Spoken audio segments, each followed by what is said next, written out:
All right, good evening, everybody. My name is Matt Kopchak. I'm the Vice President of Operations for Worth Ross Management Company, and would like to welcome you all to our speaker series event for March of 2022. So those of you that are joining us for the first time this evening, welcome. Thanks for thank you for joining us, and for those of you that have been with us before, I welcome you all back. We have a great topic tonight. The speaker series that we have designed, that Nicole has come up with, is designed to give you all, our boards and our management team, exclusive opportunity to hear from industry leading experts. Our goal is that you'll gain some valuable insight, learn some best practices, and have the opportunity to ask questions in a one-on-one environment, kind of different than what you might be accustomed to. We have carefully selected our guest speakers throughout this entire series to deal with the challenges and opportunities that boards and association managers are faced with day in and day out. So before we get too much further into this, just a reminder that we are recording this. So if you miss it or want to share with your boards or other members of your teams, you're welcome to do so. We will be posting it onto our YouTube page, and Nicole will distribute that link after the recording has been finalized and uploaded.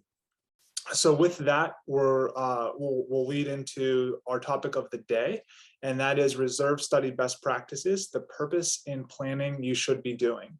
And with us tonight, we have Andrew Stoutenberg from Reserve Advisors. I'm going to pass it over to Andrew here in just a minute. But before I do, some housekeeping again. Andrew is going to present for 35 to 45 minutes, and then after that, we will open it up to Q&A. You can chat your questions into me throughout the course of his presentation, or you can ask your question live once he's complete, and then we will address those questions as they come in. And so with that, Andrew, I'll pass it over to you, and we can get started. Wonderful. Thanks, Matt and Nicole, for letting me come in and talk to some of your boards and managers. And also thank you to everyone taking the time out of their day to sit in here and hear about the exciting world of reserves. I think it's really important. It's something I've been doing for about 10 years now, and as a company, 30 years now. So it's certainly integral to the good operation and best practices of running any association, be it the smallest little single family home community up to the largest downtown high-rise that exists. And so as the title implies, we're really going to look at some best practices of reserve studies. But even before we get into that, because we always have a wide range of backgrounds on these calls, I am going to start really at a foundational level. So we'll really start about just talking about reserves. A lot of you probably have some understanding, some of you may have none. So I like to start there just to level set and sort of get some of those basic things covered. Then second part, we'll sort of move into what is this thing that's a reserve study? What are the pieces of it? How is it compiled, put together? What is your involvement or potential involvement as a board or manager? Because those are a lot of the questions that we actually get when we're engaging with clients. A board says, I don't know what you need me to do or what I can or can't do to facilitate this process. And then finally, we'll round this out with, okay, well, you have the reserve study. What do we do with this? So, how do we actually interpret it? What areas do we look at? What does it mean? And of course, we're not going to go all the way down to the smallest detail because we only have a little bit of time. And unfortunately, I'm known for talking too much and going too long. So we're going to see how much of that I can pack in, hopefully without talking too fast for you all. And then certainly, as Matt said, I'm looking forward to some Q&A at the end because I think dialogue is really the best way to learn. So when we talk about what are reserves, and before I even answer that, I like this statement I put up here. So this is actually from CAI. They have a board member toolkit, and they first set the stage of what is a board's responsibility. And I'm not going to read it. You can see it's on the screen. But what I think is important is you see what they're saying in a very concise way is what is the purpose and the role of the board. And I like to start with this because unfortunately, through my and the company's experience, so many boards are focused on lowering dues, right? Or making it more affordable to live here, or they're focused with good intent. It's not they're doing anything purposely wrong, but forgetting what the real role is. And it really is, and what the part that really we contribute to your successes is really about maintaining that common property. That really is your one, not your only, but one of your really important goals as a board, as a fiduciary.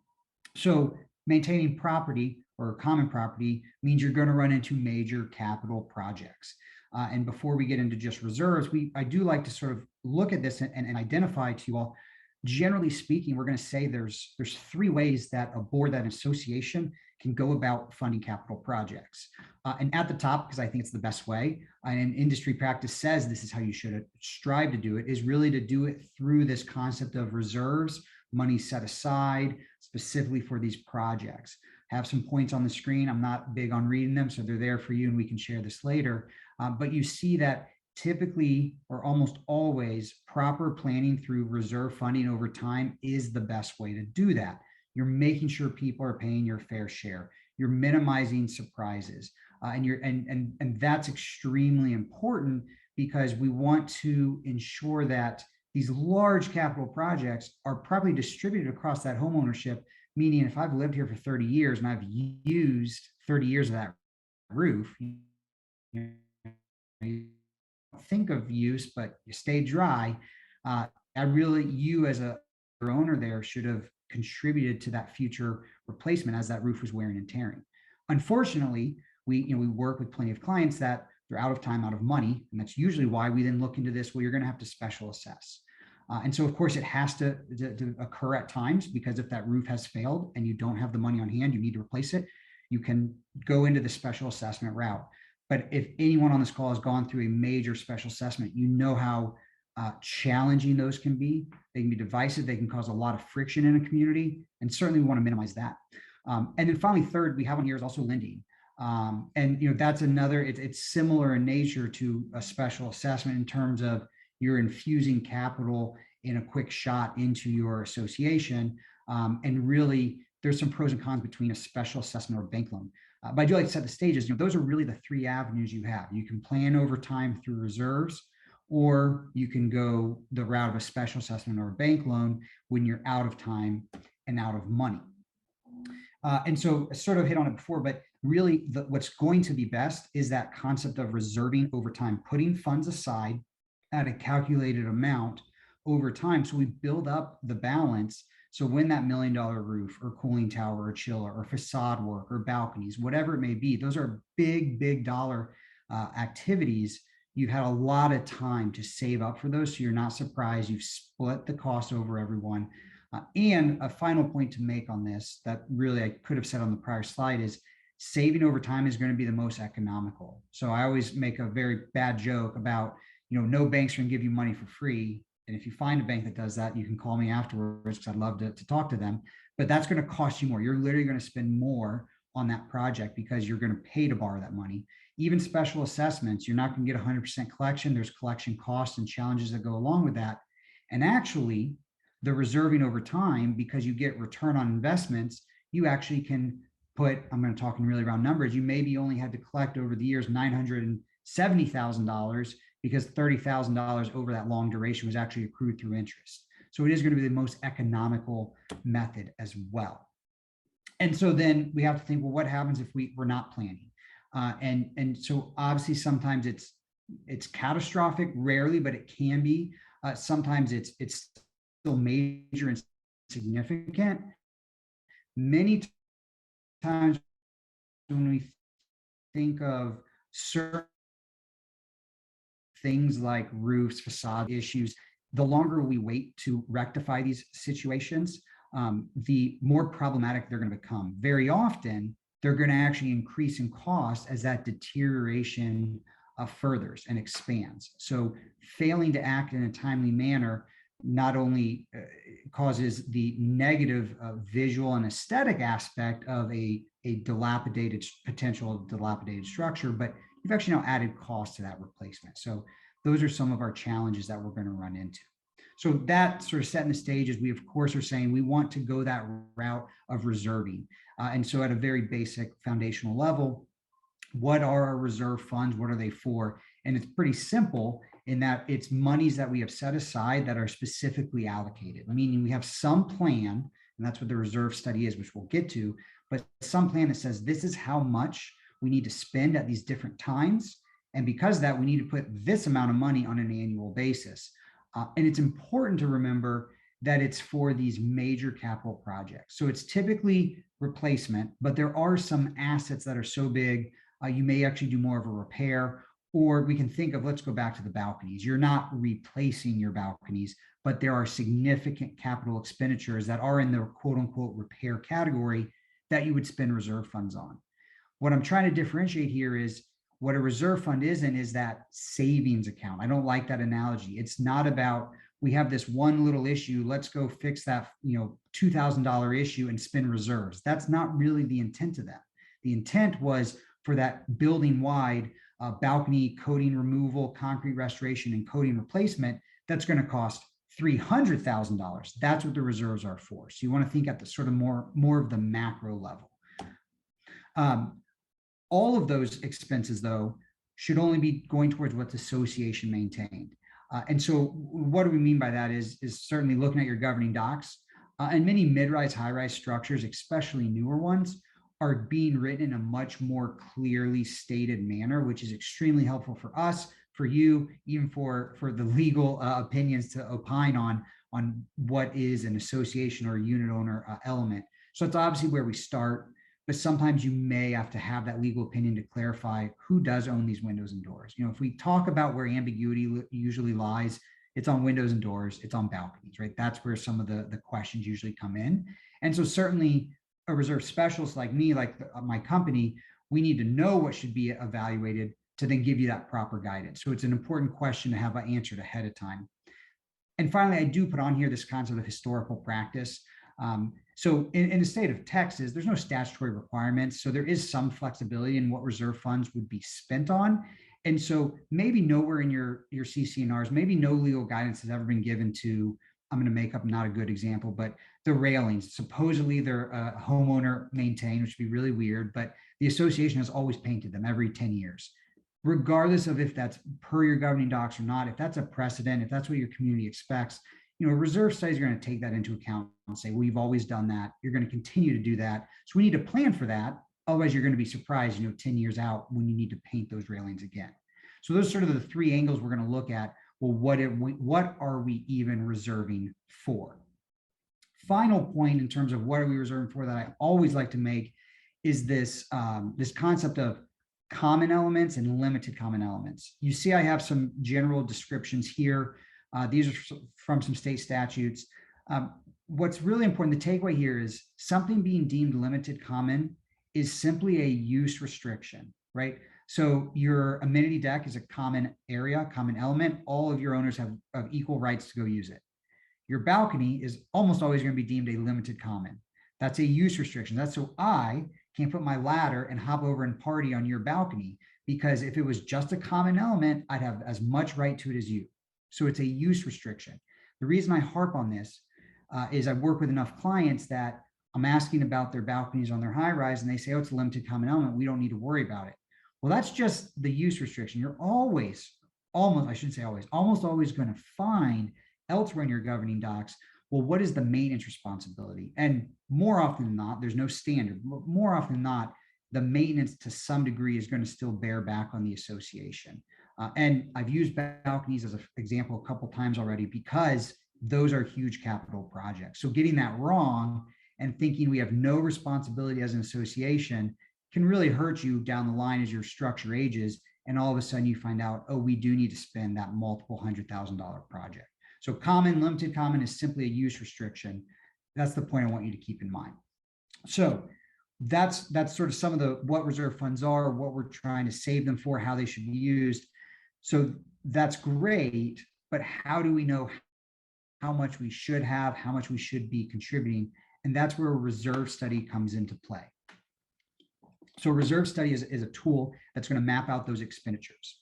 And so first, thinking about those expenditures, we have to know, well, which ones should we include and which ones should we not include? So there's what is generally referred to as the 4-part test. There are guidelines and standards of how a reserve study can be compiled, and they're developed by CAI. And so that's why we just call it the 4-part test, because there's 4 pieces to it. And the first one is what I already hit on, is it needs to be an association responsibility with that asterisk of, with some historical practice. But it's also important that we look at these next two, so the limited useful life and the predictable remaining useful life. What is meant by that is, first, if I'm at a brand new high rise, downtown high rise was just built in the last year or two. You are going to have a lot of common plumbing that the association has to maintain. But because of the young age of the building and the fact that a reserve study covers only a 30-year time horizon, we're not going to project that that all is substantially replaced in that time period.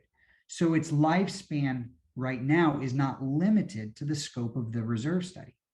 Conversely, when I'm working at these 1950s, 60s, 70s high-rise structures, mid-rise structures, that common piping is already very aged, and looking 30 years into the future, its lifespan is likely now within that window.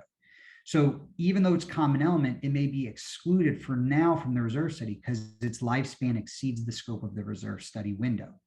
The other one about predictable, it's really about that. We need to be able to somewhat reliably predict its lifespan. So if it has a volatile failure rate or a wildly inconsistent, and there's no way to predictably estimate it, we don't want to just arbitrarily throw money into a reserve study. That's dangerous because it's just, you're just throwing, darts at a dartboard at that point. And then the fourth part is establishing a minimum threshold. This is simply because when you have this large structure, maybe over the next 30 years, you have 15 million in expenditures, you don't need a line item for, a $400 widget. It's not going to change the funding plan. It's going to clutter it. It's going to distract. And so you level set with some floor saying anything below this dollar amount, we're not going to capitalize. And there's no set amount. It's really unique to each property and how much money they have from an operational standpoint.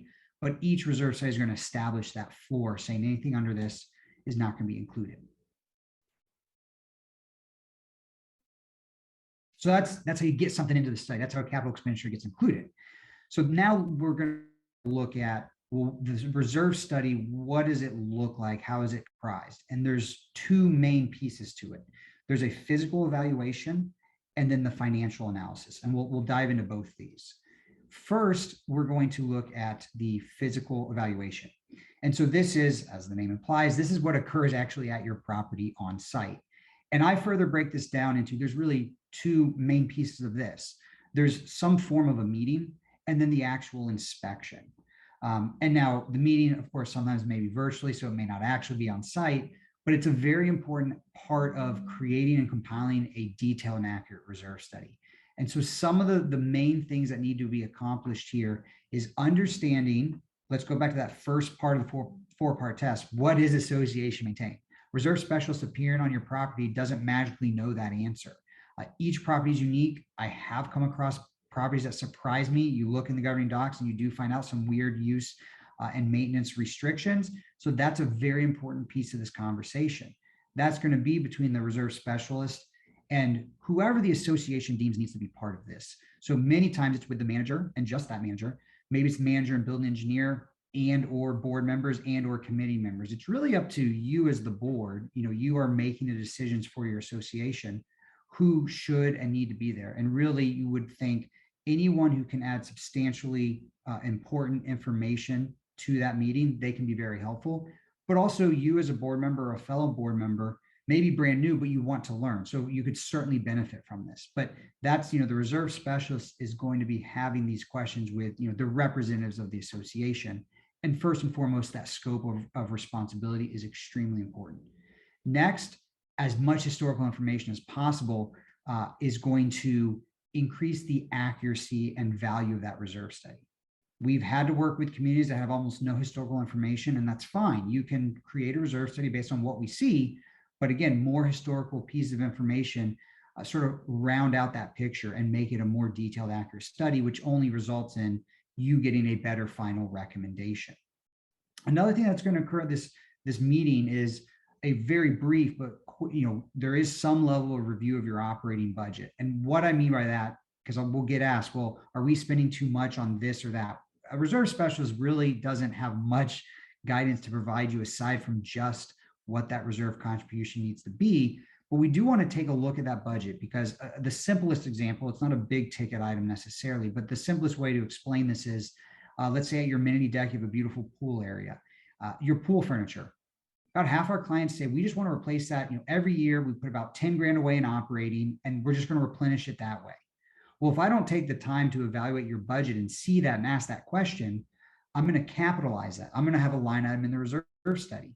what you're going to effectively be doing is saving for it on the operating side and on the reserve side. So you're going to be saving excess funds you don't need. Now, in the grand scheme of things, that may not be a huge dollar amount, but we still want to be as accurate as possible.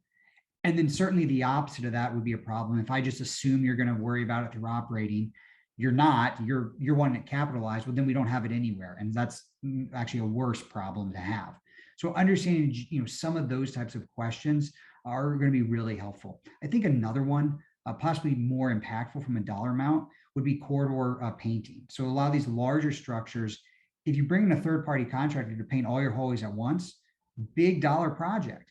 But if you have a large enough in-house staff and you paint it with that in-house labor, sort of, 2 hallways a year and just cycle through it, well, you're able to sort of manage that expense through operating funds. So that's something, we'd want to understand. How are you paying for those types of projects? And then, so following that, the other piece of that physical evaluation is that actual inspection. And so the key things that are really occurring here is, first and foremost, once we know what assets our association maintain, we need to evaluate their current condition so we can put a projected remaining useful life on it. But beyond that, that's sort of the baseline that has to occur. Things that need to be evaluated would be things like manner of replacement. Are we going to repair all balconies at the same time, or are we going to do facade-based phased work? We're going to do south, west, north, east. Do we need to break it down over a number of years? How would we package this up into different projects? Is this an asset that not only do we need to completely replace it at end of life, maybe 20 years out, is there something at the 10-year mark that we need to do a large capital repair project to get that full useful life, right?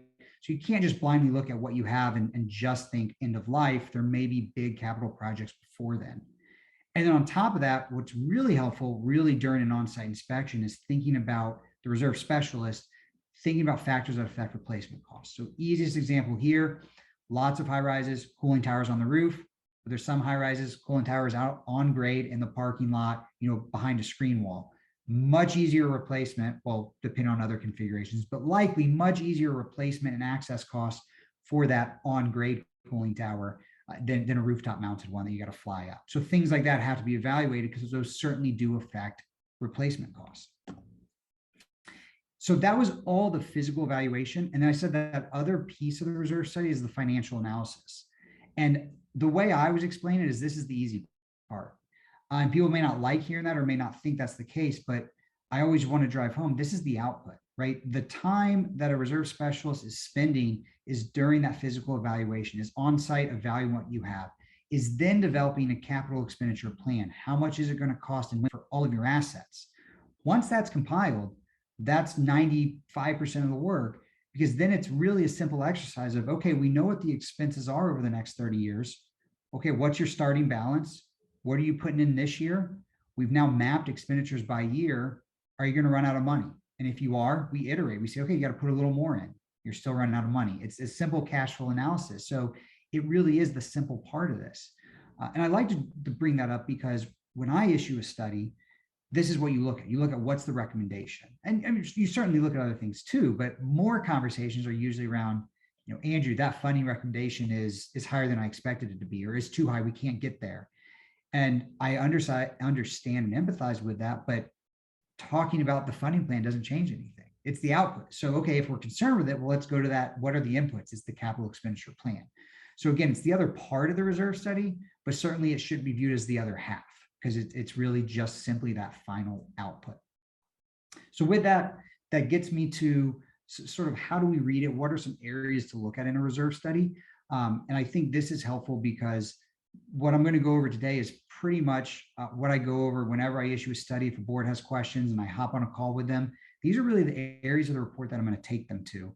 And so I think it's helpful for you to sort of have this starting point of knowledge of how do I start to digest and unpack this reserve study. And so we're going to cover 4 areas, which really are the 4 main pieces of the reserve study report. There are certainly some other things, but these are definitely the highlights. And so we'll start with that executive summary first, and then move through some of these other pieces. The executive summary, as the name implies, it quickly summarizes the findings of the report. This is right at the beginning of the report because we and every other provider has learned most people don't even like to read the entire 60, 100-page report. So we try to get you as much as we can right up front. And we'll zoom in a little. I know it's small. And certainly I always like to make the point that this is how we lay ours out. And obviously there's a lot of people creating reserve studies. And so they're going to look different. But I mentioned earlier, there are standards that have to be met. So more or less, all of this content would be in any reserve study. It may just be packaged up or in different areas. But here I'm going to try to get you some information that really should apply across any reserve study that you have in your hand. And I said it moments ago, the main thing people are thinking about is our funding. And so right at the top, we're going to outline the funding goal. And I mentioned that we're going to use cash flow methodology. So a simple cash in, cash out on an annual basis to ensure you never run out of funds in that 30-year time period. And so we'll see in a chart that I think really does a good job of visualizing this, but we articulated here saying you're going to have years of by design critically low balances, right? A reserve fund isn't meant to be this huge amount of money that you're just sitting on all the time. If that's the case, you're taking money from homeowners that doesn't need to be taken, because it's not just to always have this huge cushion. So by design, there are years of high balances, but those are always going to be followed by eventual drawdown of those reserves. And we had to have those high balances. So when we had these big expenditures, we ended those years cash positive. And so these threshold or critical years are what we're going to explain. And in this example, it's a big pavement project. This is helpful because right at the bat, you get a quick sense of, okay, what is likely one, sometimes there's multiple years, so there could be a handful of projects enumerated here, but what are some of our biggest drivers controlling our funding, right? Because these are the years where, again, by design, we're going to be at a low balance. So those are very critical. We want to get those project estimates as right as possible. So that's a really important thing. And we'll see this example play out in the next slide or two.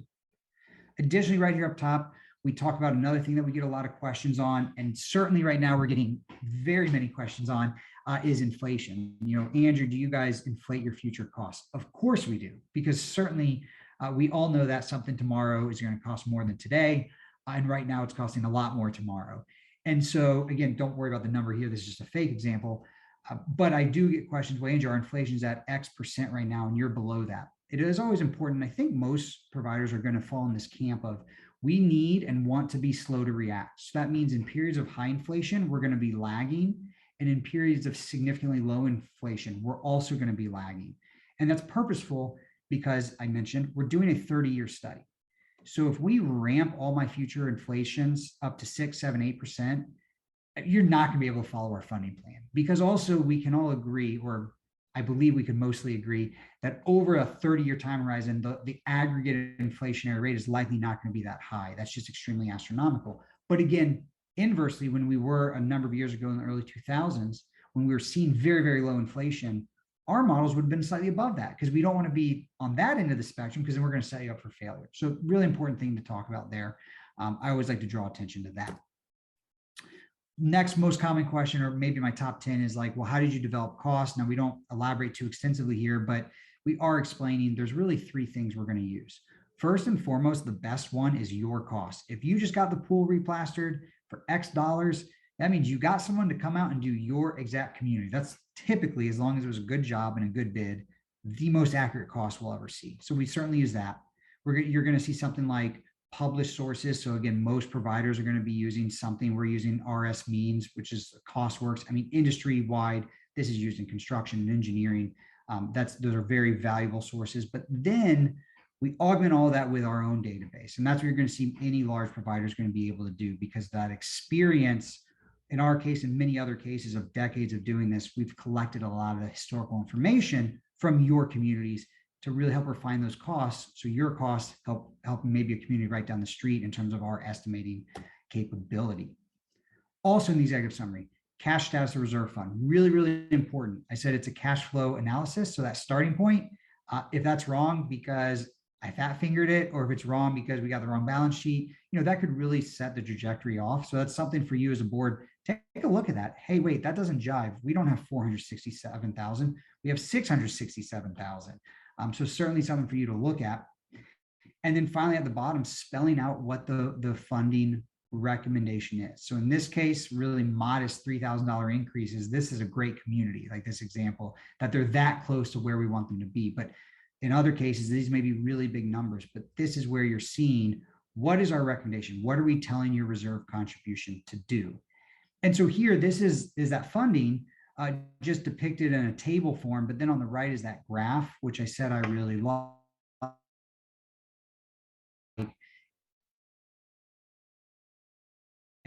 Now you don't have details here. And just to quickly explain it, the blue line is our reserve balance.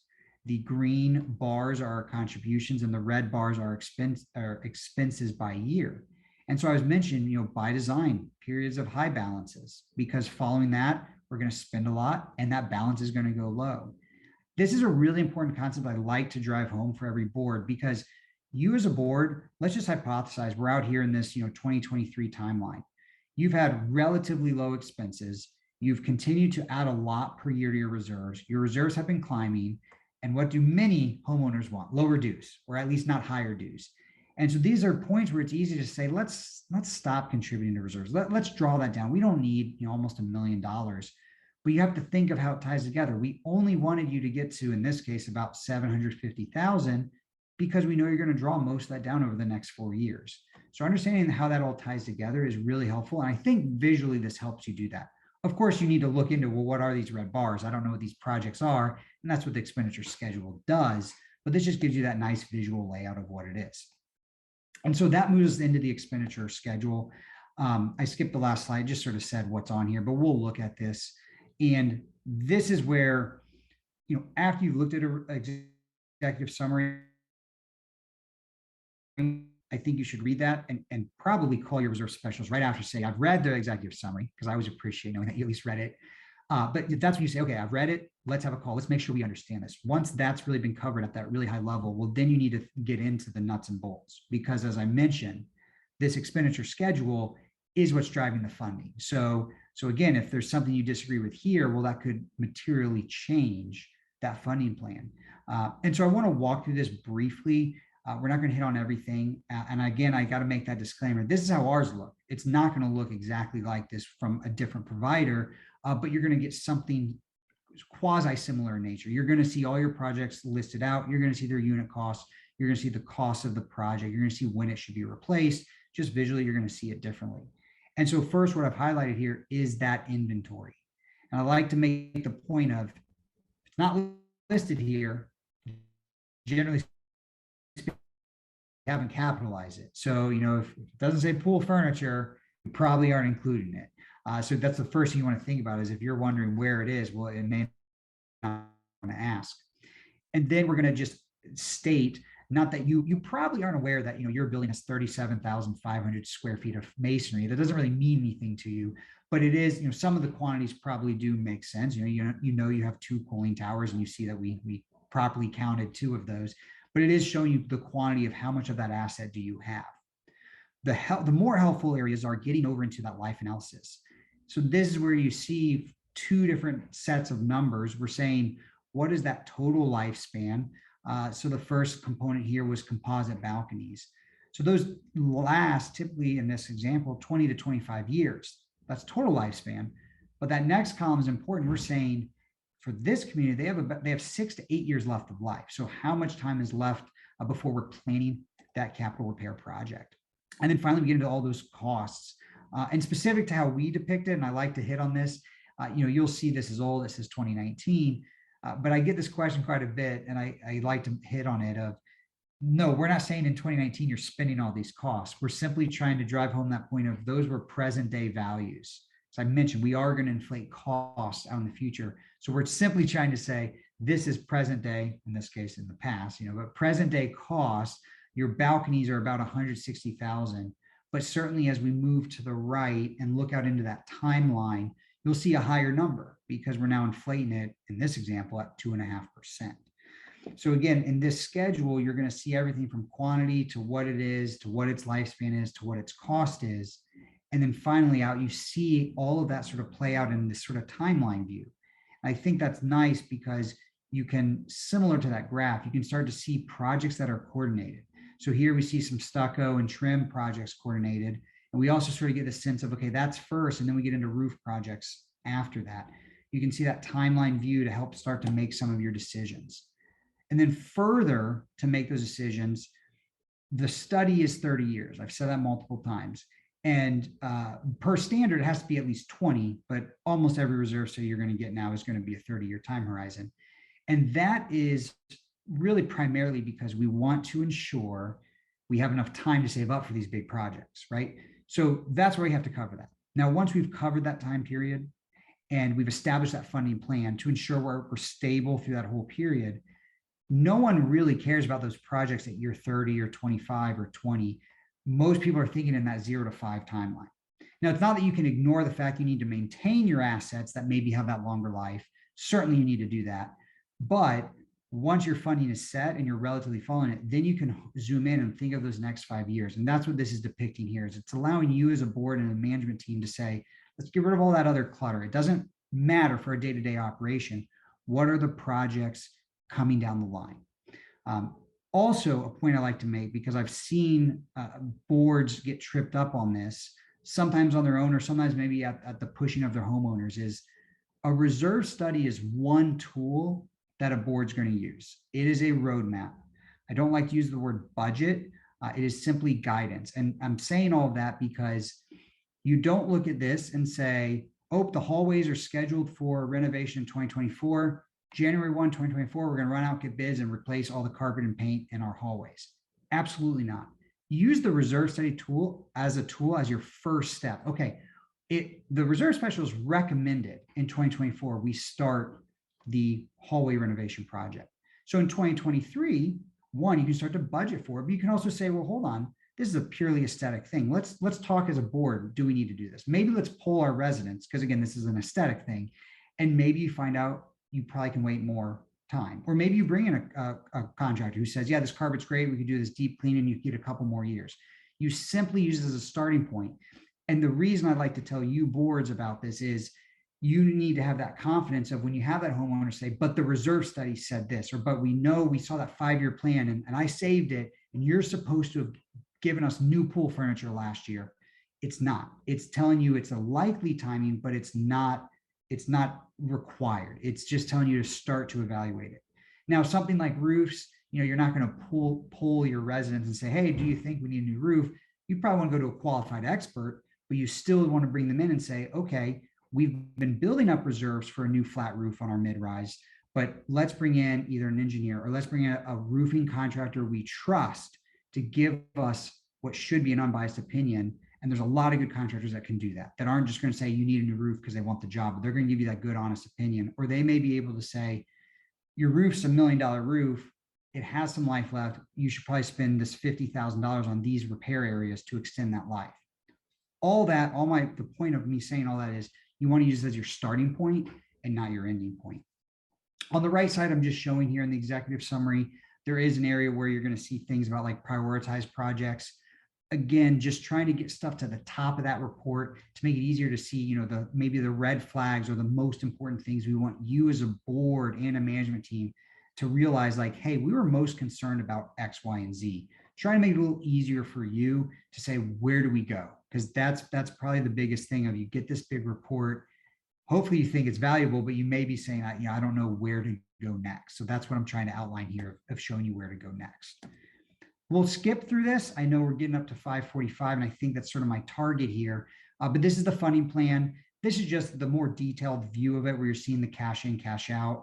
But I've already belittled the funding plan and said there's not a lot of headache that goes into this. And so for the sake of time, let's skip over that and get to the final piece here. The biggest section of a reserve study, certainly the most neglected. People don't read it that often. That because I've updated my own studies and found my typos in them that no one ever found. However, my hope here is I can point out a few things you will find in the narratives, the detailed areas of a reserve study that you really can't find in other sections, and it can help give you more context. And I think more contextual information will make it better for you to make some of your decisions. So the first example I have here is quantity. And you recall, I said, hey, we put quantity on the expenditure schedule. So Andrew, I know that. And well, on some items, yeah, it's simple. The schedule said you have 2 cooling towers. The narrative is going to say you have 2 Marley cooling towers, right? That's straightforward. Here's an example where we said 31,000 square feet, but we're going to give you more context. You're seeing, well, this is a townhome example, but you could put any material on here. This is saying, yeah, there's 31,000 square feet, but it's these different materials. And we included some of these things and we excluded these things. Again, contextually, you have a lot more knowledge about what this project is, or what it includes, I guess I should say. Next, and I think a really helpful piece is his history. So when an association has had a reserve study and they've had it updated over a long time period, every couple of years it's been updated, you'll start to see more and more detailed historical information written right into that report. I always tell managers, hey, if you've got a new property and you're like, I know nothing about it, if you've got a reserve study, at least thumb through it, see what you can learn there. That applies definitely right to a board member. Now, a board, you may have lived there for a long time, so you may already know some of this, but this can give you more historical information, which helps you make more informed decisions. Next, really important too, is that all that condition information. I said during the physical evaluation, during that inspection, that's what we're doing. We're looking at the conditions because those help us justify our replacement timelines. And so where this becomes helpful for you is, let's say you thought your high rise, you didn't need to do any balcony work or any paintings or coatings to the facade for a really long time. You thought it was in great condition. You get the reserve study and we've got a capital facade project in 2 years. You're surprised by that. Well, you should certainly be able to go to that narrative and say, there better be some visuals and some details here of why they think in 2 years we need to do that. So you have photographic sort of evidence supporting those recommendations. We have it articulated here, written out some of the conditions that were observed. Again, all of that should be supporting the timeline of replacements and repairs that are depicted in your expenditure schedule. You'll also get some general information. Now, these are not design specs. This is not saying this is exactly how your mod bit roof is built. This type of information, again, contextually gives you a little bit more. This is because I'm sure on this call, we have board members who have an engineering degree and a lot of experience in this. We probably have some bankers, some lawyers, some teachers, some everythings who may say, Andrew, I don't even know what mod bit means. I don't know what you're saying. This helps very slightly inform you a little bit more about these components, as well as, on our major assets, some information. In this case, I'm using an example where we're talking about, well, roof can actually be quote unquote replaced in different ways. All replacements aren't the same. You can coat, you can recover, you can do a full tear off. And so just trying to give a little bit of information, also supporting, hey, our costs are based on X, Y, or Z. Because what we'll see is, we have $1 million roof, you get a bid and it says it's 200,000. You say, well, what? That doesn't make any sense. Well, maybe we were a full tear off and that's actually just a coating application. So that can be helpful. Also, what you're going to see is some preventative maintenance guidelines. I haven't talked much about this because the reserve study, as I did mention at the top, is really about the capital repair and replacement. So that's all that we're opining on from a cost standpoint. But you're also typically going to see some guidance on what is some PM we could be doing. And preventative maintenance is helpful across almost any component, but certainly as we get into mechanical systems and any major facade element, it can be pivotal to at least achieving expected useful life and then possibly extending it. And so that's some additional detail. Really, you're only going to find that by getting into those narratives. Just like the schematics and some of those other details, this is not, the exact detailed PM plan that you should follow for your exact, centrifugal chiller, certain model. There is much more detailed guidance to follow, but this is at least that first step to say, hey, are we at least doing these general guidelines to maintain these assets? I can tell you from personal experience, working with communities or buildings that have well-run engineering departments and PM plans and procedures in place, typically are achieving much better useful lives than the buildings that surprisingly have next to none. And we really do still see large-scale buildings with very limited, robust preventative maintenance plans, and that can be really challenging, and that's just going to add cost to you as an association. So we do like to hit on that and sort of draw some awareness to that. I think finally, almost my last slide here. Final point in a narrative is you all will sometimes get details of those expenditures. And the simplest example I like to use is facade coating. So, painting a building is not just slapping paint on it.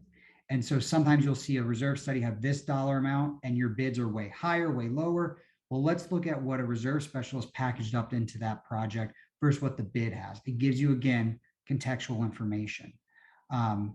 Final thing here, I have what I sort of called some common fallacies. I can blast through these, Matt, so we can get to some Q&As.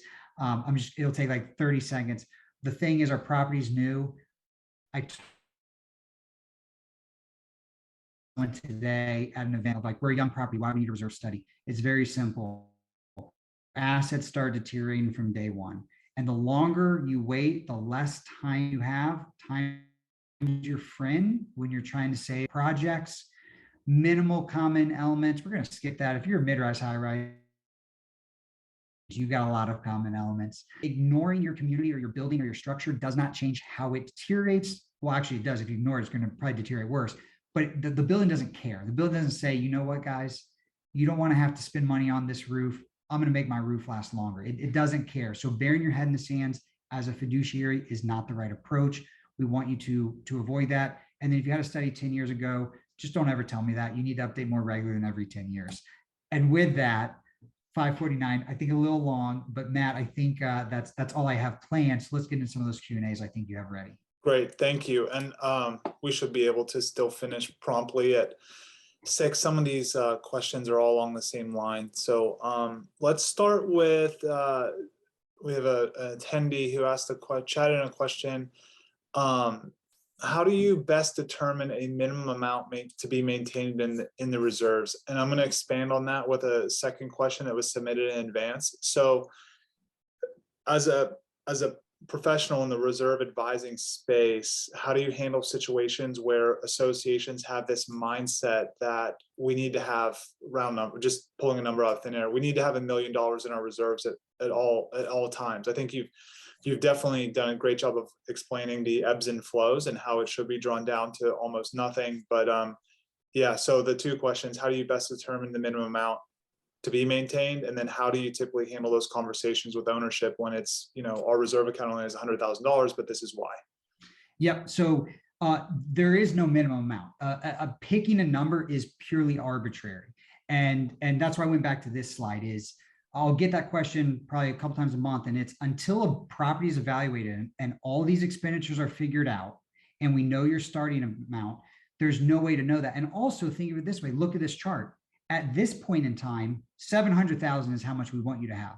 At this point in time, 100,000 is fine. So it is very much related to where your building is in terms of the upcoming capital projects.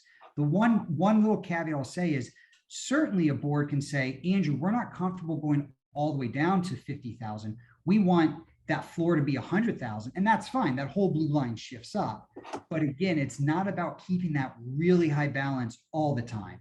And it's only through a reserve, and it's not trying to sell a reserve study, but I can't look at a building and tell you where you're at. It's only through mapping this out that you can figure out where you are on this timeline and where your funds need to be. Perfect. It's almost, I kind of also hear it as not being dependent on your reserve account to necessarily fund operating expenses or have that be there as a default. I think having a true kind of operating reserve, if you will, is not the worst idea either, just to help maintain adequate reserve balances over time. Yep. This question was chatted in. Do you have an inflation study forecast for the next 5 years? I didn't give my normal joke. You guys were spared, but I'll get them in now. So the point I always make is, if I was an expert, and to the person who asked this, I'm not poking fun at you, it's poking fun at myself, is if myself or my company was an expert at this, I'd be in a whole different field. I'd be a very rich man, and I wouldn't be on this call with you guys. To answer that, we don't have anything we publish. Short answer. We use a couple different sources to help color our perspective and put our estimates together. I will say that we've looked at not necessarily inflation percentages directly, but more indirectly looking at construction cost indices. That's one of our primary things we look at. And those are third-party providers that are much more experts in that. And generally speaking, I'll tell you, we are absolutely expecting sort of a pullback on the construction costs. One final point on that is, because I get these calls a lot in the past few months, if you got a reserve study a year ago and you have to go do that project right now, you're probably not going to have the right dollars for it. But if that project is, if those major projects are still at least a few years out, I don't think you have to feel like you have to sound the alarms and that we got to revise it to these crazy high numbers. Because when I do a study next week, unless that project, some of these major projects are in the next year or two, I'm still going to actually be slow to react. I'm actually going to have a slightly reduced cost than what they maybe would actually spend right now today. So I always give long-winded answers, but the short is no, we don't have anything we would ever publish that says, here's our projections moving forward 5 years. Perfect, thank you. So the recommended, these two questions kind of run along the same one too. So what are the advantages of an association asking for an audit before the customary recommendation? I think audit means reserve analysis here. And then the recommended frequency for reserve studies with prices going up, inflation being what it is that, has that recommendation changed? What is recommendation and should it be reconsidered?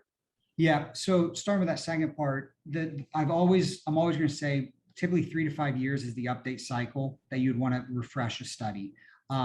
If you're relatively following funding guidance, if there's not a lot of expenditures, capital projects occurring, you can maybe go towards, close to that 5 years. Personally, I don't even like 5, but I like to be generous for you, and then 3 years, communities that update every 3 years have typically are going to see the least surprises, right? Because it's quick enough. I have communities that update every 2 years, and to be frank, typically feels too often. Now, the one caveat, there's exceptions. You had all this crazy projects occur, then yeah, you need to update it. But really, 3 years is the sweet spot. I'll give you 3 to 5. And sort of my inflation comment answers that. Yes, prices are going crazy, but if you still have some time for some of your major capital projects, I don't think you need to feel I got to run out and get a study, even though you just got one 18 months ago. The first question, I don't think I fully followed what it was. So if you feel I already answered it, that's good. Or if you want to ask that one again, I can try to. Yeah, it was what are the advantages of an association asking for an audit before the customary recommendation? So I feel you addressed that. Okay. This is a secondary question to the first question that was asked on the balances. So this is a specific question. Our association consists of three 20-story buildings, with a subsurface garage and surface parking.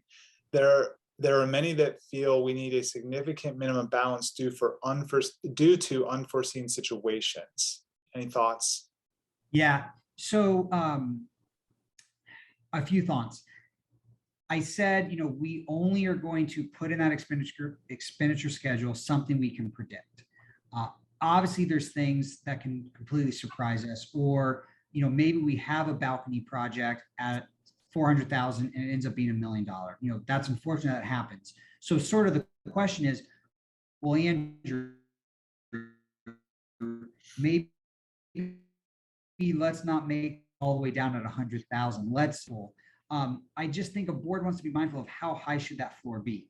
The other option, which I actually like a little bit more, granted, the floor here is a fully discretionary amount that you choose anyways, but another option is if you want to keep a standalone account, totally separate funds for that, we just want to be extra conservative, because that way it's cleaner. You can see an expenditure schedule with what are relatively predictable expenses and our funds being accumulated to that.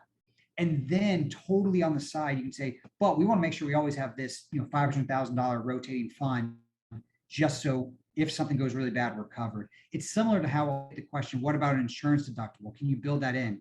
No, we definitely don't want to build that in, but plenty of balance sheets I've seen, they literally have a replacement reserve fund and an insurance deductible fund. You just sit on that money, you keep it always there.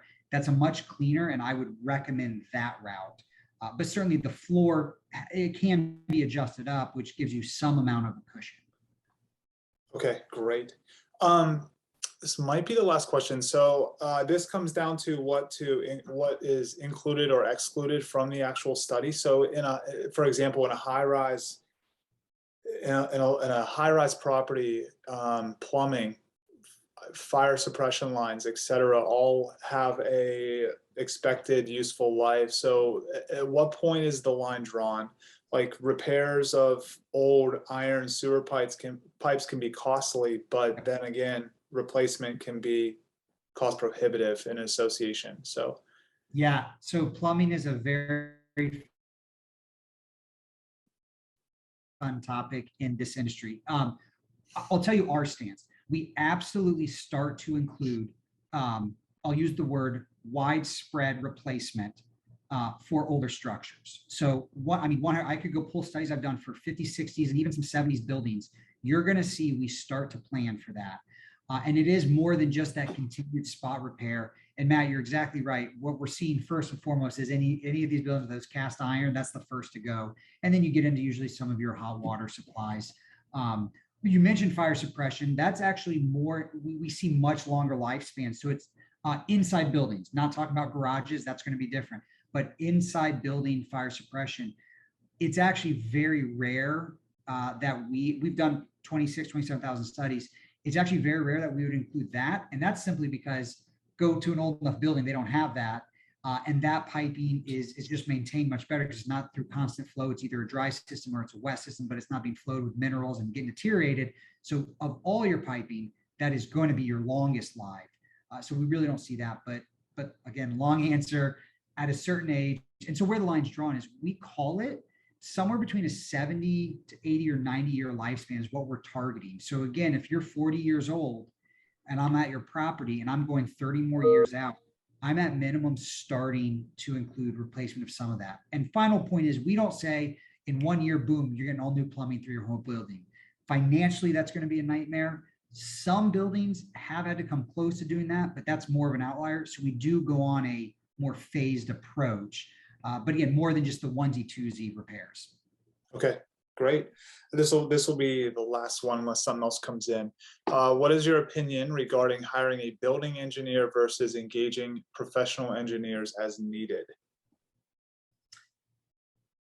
I almost feel like I'd have to have a follow-up of like, for what purpose are Yeah. in, like, instead of the full then on-site building engineer full-time, just using special or bringing in engineers ad hoc. Oh, that's a fun one. I've never been asked that. And I'm going to give a good cop-out answer, I think. I really feel, first and foremost, it's definitely property dependent. I mean, the question of 20 stories with a shared underground garage, that's a lot different. And let's say you have huge mechanical plants, that's different than a 10-story mid-rise that has one hot water boiler and 2 elevators.